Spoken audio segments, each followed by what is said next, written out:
Ignition sequence starts.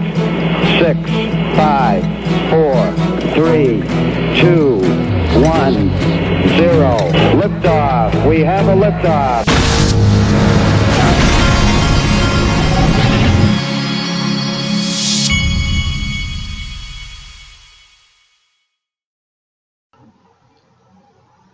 Hey everybody, this is the digital asset investor, and I am drinking my apple cider vinegar and water right now.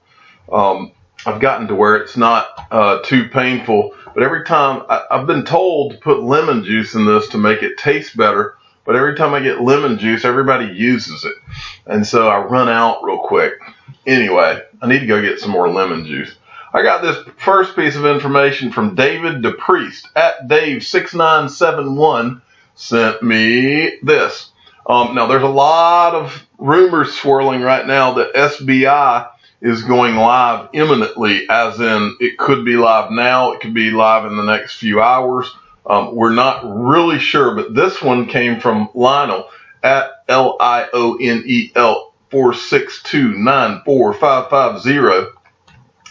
Sent me this one. This is on SBI's page, create a global standard for digital asset trading. And he's basically saying it looks like they could be live now. And then this next one, this came from Jaquito McPhee, and this is also SBI as well. And this is from Love of All Crypto at XRP Moonshine. SBI VC update is this live? Is this live? I think is what they're saying. I logged in and see these images below. Price is also updating, and it seems live. Anyone there, and they're asking, and they've got these screenshots that show it shows XRP there. See, I don't have a way of I mean, I'm assuming that this is something new, and that's what they're saying. But I don't, since SBI is in Japan and it's not open to U.S. citizens, I don't have an account, so I haven't been able to look at what it looked like before in this system, and so. But I am hearing from different people behind the scenes that it is going live, like as in the next, like imminently. So, and I'm hearing that from several different places. Okay, next, this was from the Weiss Ratings. Okay, Weiss has a habit. It's like a roller coaster ride when you're dealing with Weiss. They'll put out things, and half the time I kind of feel like they're just trying to get, they're talking about XRP just because they know it'll get a lot of attention because XRP has the biggest digital asset community. And so some of the time I feel like they're just tweaking the XRP community. Some of the time, but in any event, they have a reputation to uphold. And I just feel like sometimes they're putting out tweets that don't make any sense. And then next time they'll make complete sense. But in this one, I don't think they have done a thorough looking into on this. It says Swift says its fastest remittance is down to 13 seconds. Ripple-based systems can complete transactions in 5 to 7 seconds and are run on a public ledger. But is the 5 second difference worth the infrastructure switch? Now I think this is them totally tweaking everybody, because if they've really paid attention to it, they'll realize that this Swift thing is nothing bordering on what Ripple and XRP represent. But I think Galgatron summed it up better than any of us could when he replied to them. I'll take a Big Mac and a chocolate shake, please. In other words, saying you people are stupid. Don't know what you're talking about. But I thought that was great. His little reply to that made me laugh out loud this morning. I thought we had to include that one. Okay, next from XRP Trooper at Trooper XRP. This is what happens when your country has gotten too fat and happy, folks.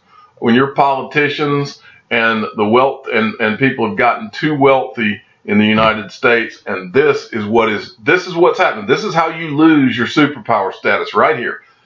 You're literally there. The United States and the SEC dragging their butt, and the Congress trying to have hearings just so that they can hear themselves talk instead of actually getting anything done. This is what happens.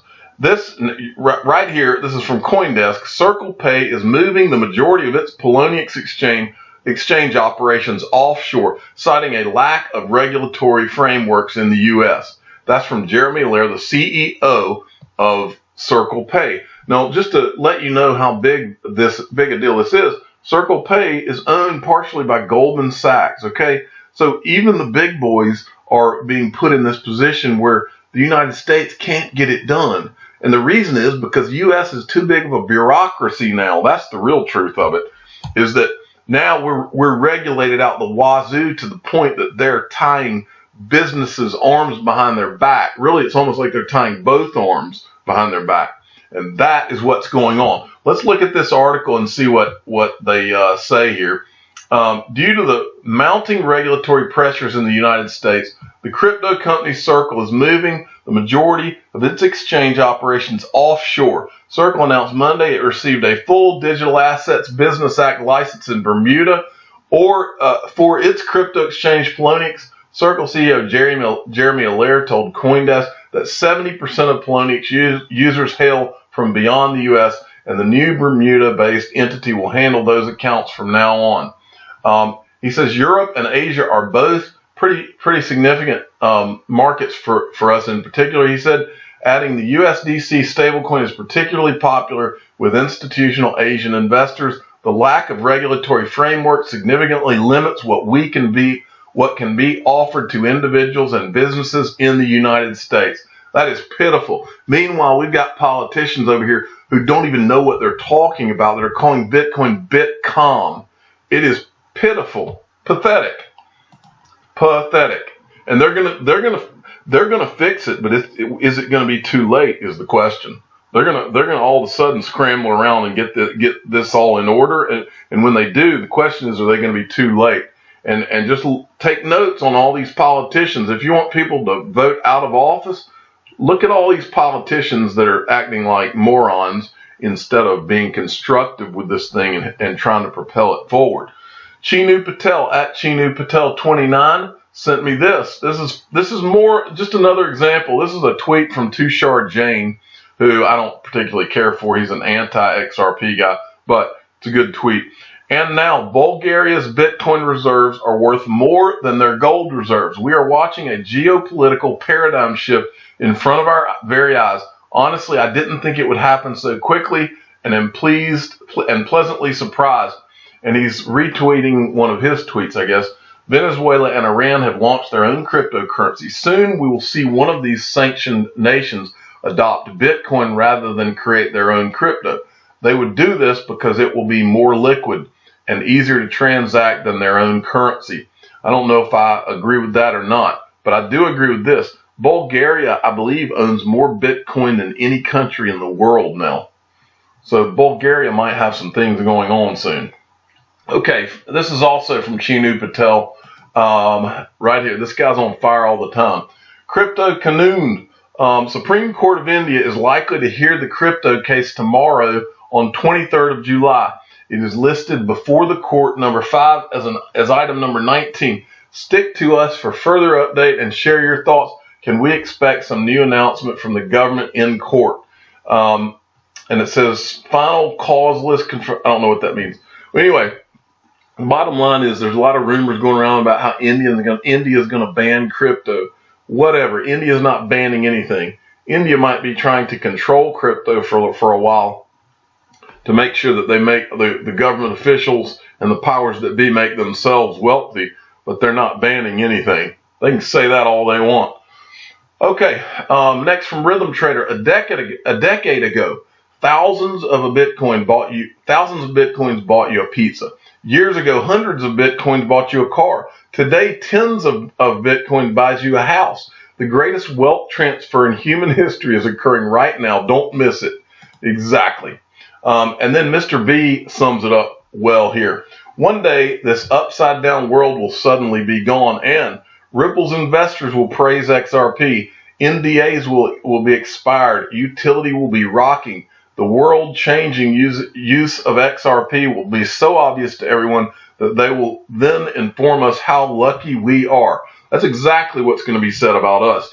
When these history books are written, we're going to be the ones that you remember back, for those of you that were around back in the dot-com bubble, there was all these young guys walking around that were mega millionaires, and they were considered bright and all this, and they're really probably more or less just in the right place at the right time and spotted the opportunity. I guess you could call that luck. You could call that smart. Whatever they're going to call it, that's what they're going to be calling me and you. Whatever it's called. So I welcome it. Next, I wanted to give XRP Crypto Wolf a congrats. I'm proud to announce that not me, but XRP Crypto Wolf, proud to announce that I'm a BitTrue Global Ambassador. BitTrue has just created this ambassador program. Thank you to Curious Wang. BitTrue is the best XRP base exchange with 50 plus pairs, and you can sign up for an account through his link there. And then this was BitTrue's announcement. We're now launching our BitTrue Ambassador program. Some of our closest community members will be spreading the good word of BitTrue and answering any of your questions. Please welcome our first ambassadors, and these are the ones, and these are all good folks. That's XRP Zoo, XRP Crypto Wolf, XRP Twin, that's Spurdy, then it's Crypto Eddie, and Brad Combs, all good folks. And pay attention, because I guess they'll be tweeting out all the good information on BitTrue as we move along here. Okay, from Jonathan D at XRP_YD7. These are two things that you need to pay close attention to, folks. We're starting to hear a lot of flashing signs on the worldwide economy. This one's from Elizabeth Warren, who's a presidential candidate. She says the warning lights are flashing for the next economic crash. And then David DePriest sent me this. This guy's 2 for 2 today. In fact, it looks like he's got 2 baseball players there. And he sent me this one. Morgan Stanley sees credible bear case for U.S. recession. I'm hearing more. It says Morgan Stanley economist sees a 20% chance. I think it's much more than that chance for a recession. Trade tensions that could lead to layoffs and a pullback. A Fed rate cut may not be enough to stave off the slowdown. Folks, I've told you this a lot of times. We've been in a bull market in the stock market worldwide, really, for the last over 10 years. The average recession in the United States has, in the history since the United States began, has lasted about 6 years, and then you have a recession every 6 years or so on average. This is the longest that we've ever gone with no recession, folks, and it's all been a mirage. It's all been pumped up stock markets from the Federal Reserve and money printing, keeping interest rates so low. They've never been this low for as long as they have. They're now talking about negative interest rates. It is a joke. It's an embarrassment. It's financially completely irresponsible. These people ought to be put in jail for what they've done. And they've set us all up for what's coming. And when it comes, they think they're all, it's the bailouts worked, the low interest rates worked, the QE worked. They're saying all that right now. But all of this, all they've done is piled on and piled on and piled on. And when this thing explodes, or implodes might be the better word, when it implodes, there's a lot of people a lot of these government Fed chairs and all, a lot of those people who have kept this Ponzi scheme going. We ought to go back to them. We ought to go back to the Janet Yellens and go back to the Ben Bernanke's and all these guys, and they ought to be held accountable for what they've done, because they're all responsible, all of them. I'm the digital asset investor. I'm not an investment advisor. This is for entertainment purposes only. Please subscribe and hit the like button, and tell your friends and family that the recession, it's just a matter of how much longer they can keep this Ponzi scheme shell game going. I don't think that it can be kept going very much longer, but I've been shocked that they've been able to keep it going this long. Thank you for listening.